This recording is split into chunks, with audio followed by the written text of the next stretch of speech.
हेलीवेयर तो हम लोग कर रहे थे complete Indian geography for government exam और हमारा चैप्टर आज का ड्रेनेज सिस्टम। तो भैया हम लोगों ने कल इंडस रिवर के काफ़ी सारे पार्ट देख लिए थे और कौन कौन सी नदियाँ कौन कौन सी इसकी सहायक नदियाँ थी, ट्रिब्यूटरीज थी, इनके बारे में हमने सबके बारे में देख लिया था कौन कौन कहाँ से जा रही थी।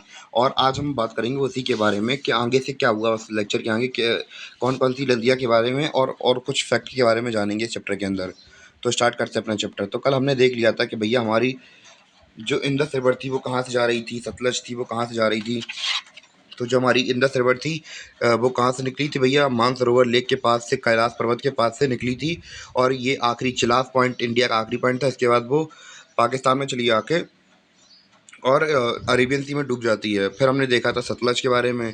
सतलज भी राक्षस ताल से निकलती थी और भैया यहाँ पे वो मिठान कोट में मिल जाती थी। व्यास हमने देखी थी, व्यास जे हमारा रोहतांग पास था उसके पास से ही यहाँ पे इसके साथ मिल जाती है, सतलज के साथ मिल जाती है।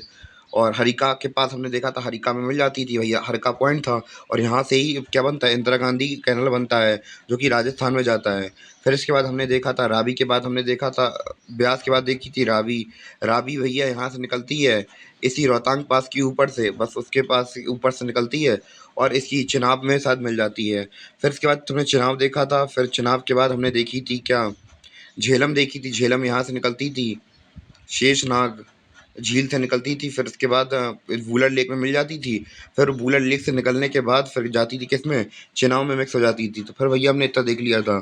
और हमने ये देखा था कि भैया जो पांचों रिवर जब एक यहाँ पे इकट्ठी हो गई थी, और सॉरी मैंने रावी रिवर के बारे में मैंने ज़्यादा कुछ नहीं बताया।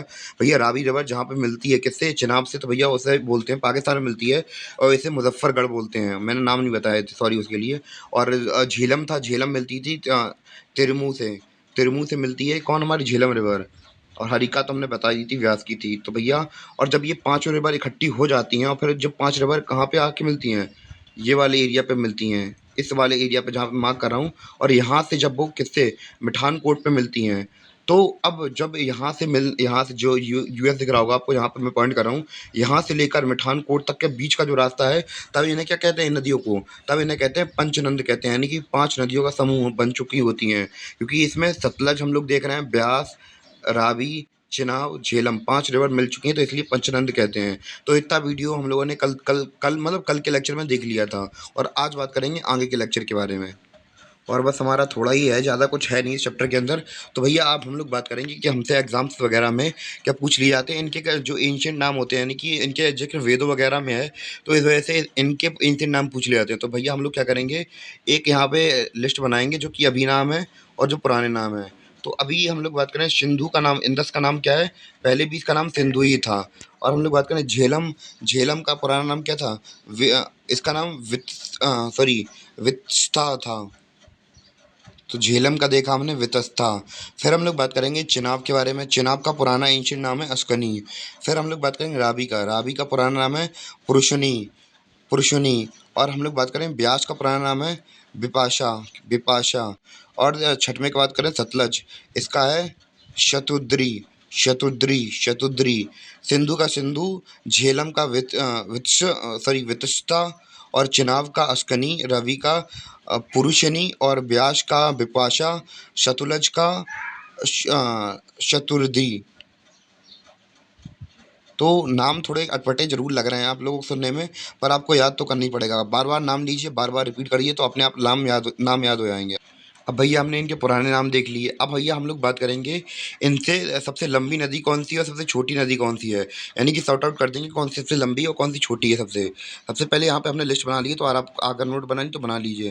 सबसे पहले हम लोग बात करेंगे चेनाब के बारे में। तो चेनाब की लेंथ है 1180 किलोमीटर, 1180 किलोमीटर।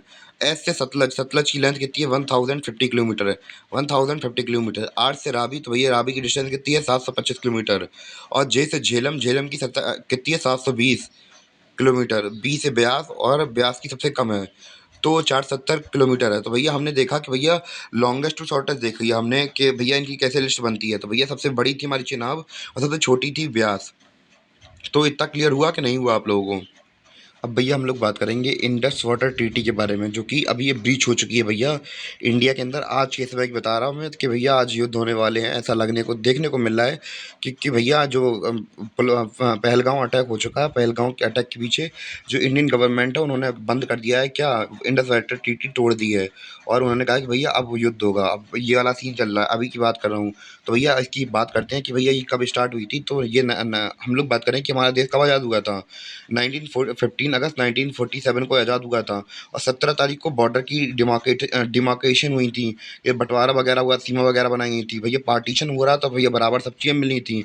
तो पाकिस्तान ने कहा कि भैया हमारे पास भैया नदियों की थोड़ी कमी है, तो आप लोग जे ऊपर वाली जितनी भी नदियाँ हैं, सब ऊपर की नदियाँ हमें दे दीजिए। और आपके यहाँ तो बहुत सारी हज़ारों नदियाँ हमारे पास ले दे के आई है, तो भैया दे दीजिए। कैसी भी करके बात नहीं बनी, तो भैया समय कटता गया, समय कटता गया, कटता गया, कटता गया। बात आई 1960 की। तो भैया 1960 में जो यूएन सिक्योरिटी काउंसिल था, तो उसने ये मुद्दा दिया किसे, वर्ल्ड बैंक। तो वर्ल्ड बैंक के अधिकारी आए और उन्होंने कुछ फैसले सुनाए 1960 में।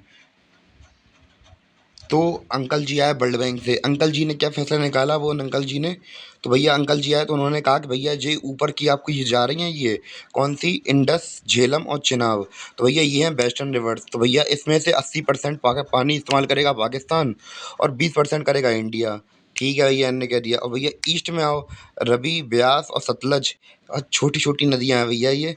और ये दे दिए इंडिया को, कह दिया 80% इंडिया आप इस्तेमाल करिए, 20% पाकिस्तान इस्तेमाल करेगा। तो ये सीन था।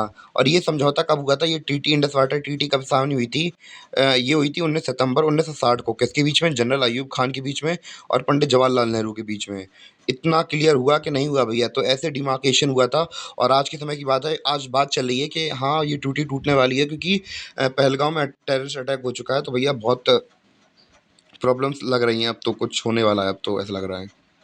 और बस भैया अब यही हमारा इंडस वेटी है, सॉरी, जो हमारी इंडस वाटर ट्रीटी थी भैया, ये सीन था उसका कि भैया 19 सितंबर 1960 को साइन हो गई थी कि भैया आधा आधा, मतलब 80% ईस्टर्न में, ईस्ट जो फ्लोइंग रिवर्स हैं उसमें 80% इंडिया इस्तेमाल करेगा, और वेस्ट में 80% पाकिस्तान इस्तेमाल करेगा, और बाकी बचा हुआ आपस में बांट लेंगे।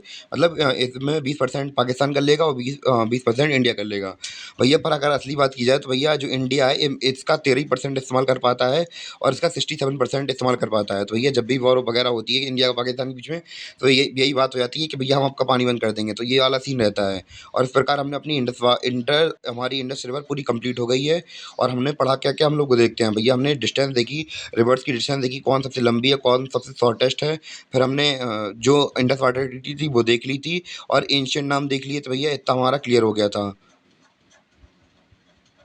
और बस हम लोग पेनिनसुलर रिवर्स के बारे में थोड़ा बहुत अब पढ़ लेते हैं, जो कि इंपॉर्टेंट है। वेस्ट फ्लोइंग रिवर्स कौन कौन सी हैं, लूनी, लूनी, साबरमती और Mahi, Narmada, Tapi, Periyar. East flowing rivers है हमारी Mahanadi, Godavari, Krishna, Panar, Kaveri, Vaigai.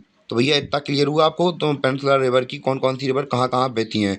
East flowing river ये हैं, वेस्ट फ्लोइंग रिवर्स ये हैं। तो भैया इंपॉर्टेंट डाटा था, तो जितना था हमने उतना बता दिया। उम्मीद है कि आपको समझ में आया लेक्चर। और इसी के साथ हम लोग लेते हैं अपनी विदाई, बाय बाय। उम्मीद है कि आपको लेक्चर समझ में आया हो। कहीं डाउट लगा हो तो आप लोग कमेंट करके बता सकते हैं।